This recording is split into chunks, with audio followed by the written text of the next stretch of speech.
One of the arguments I hear often concerning the Kyle Rittenhouse shooting, especially when it comes to the shootings of Anthony Huber and Gage Grosskreutz, is that Anthony and Gage were only trying to disarm Kyle. And therefore, Kyle can't claim self-defense because they only had good in mind. And Kyle shot them because he has evil in mind.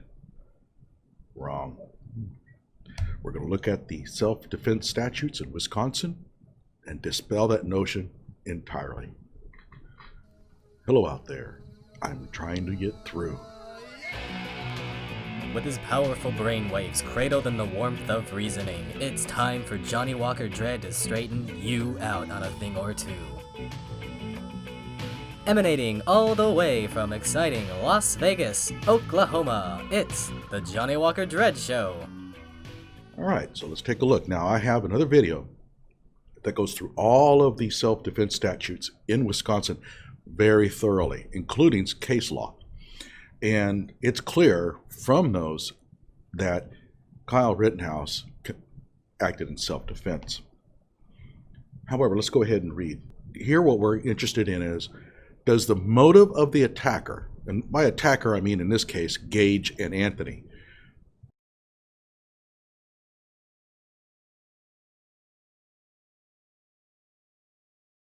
do their motives matter? Well, let's read. 939.48, self-defense and defense of others. Section 1.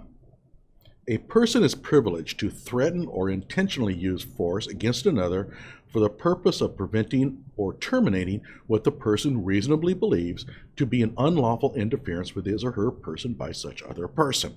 And here they're talking about just a self-defense in general, not necessarily using lethal force. All right, we move on. The actor may intentionally use only such force or threat thereof as the actor reasonably believes is necessary to prevent or terminate the interference. So in this case, it doesn't matter what we think or what the attackers think. All that matters is, did Kyle reasonably believe that he needed to use the force he used to stop the threat? The actor may not intentionally use force which is intended or likely to cause death or great bodily harm. Okay, so this is Kyle here.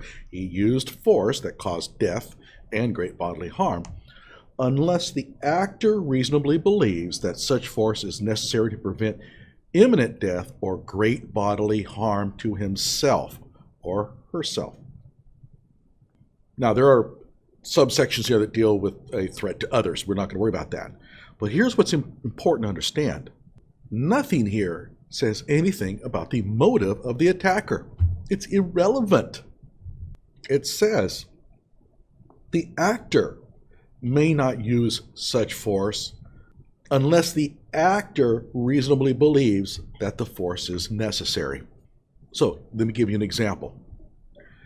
Suppose that you are confronted by a person who shows you a fake gun. It's a BB gun, but it looks like it's real.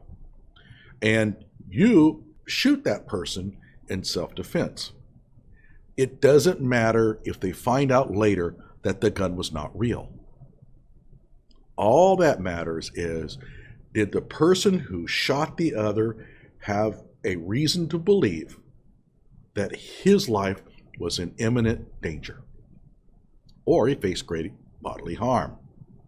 Think about the peril that you would place people into if you made them require to understand the motive of their attacker before they could take action. Is it reasonable for Kyle to question Anthony and Gage to find out why they're attacking him? According to this law, it is quite possible that Anthony and Gage had the best of intentions, and that Kyle shot them even though they were trying to help the community. Well, that's called a tragic mistake.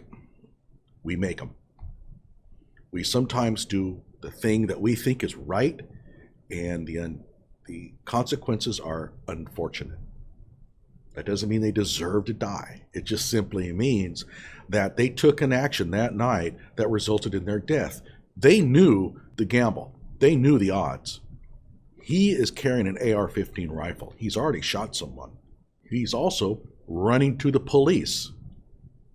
If you're going to take it upon yourself to try to stop what you consider to be a threat, you have to weigh the consequences of that action. They took the consequences knowing full well that it could result in their death. And therefore, the outcome is what we would call a tragedy. Frankly, I don't buy the argument anyway. I don't think they were trying to protect the community. Gage Grosskreutz asked Kyle as he was running, "Where are you going?" And Kyle said, "I'm running to the police." He knew that he was going to the police. The police are, guess what? Right down the road where Kyle is running. I have another video on that whole entirety. Just go ahead and watch that if you want. I haven't done a video on Anthony Huber, but he comes across to me as a person who just simply took advantage of a situation here to try to injure somebody that he thought was an ideological enemy. Now, I have no proof of that. So it could be that he was out there to protect the community. It doesn't make any difference, though. Wisconsin statute does not make any difference whatsoever as far as Kyle's guilt goes. It makes no difference if Anthony had the best of intentions. Kyle can still defend himself against a threat that he perceives. Like my video and subscribe to my channel.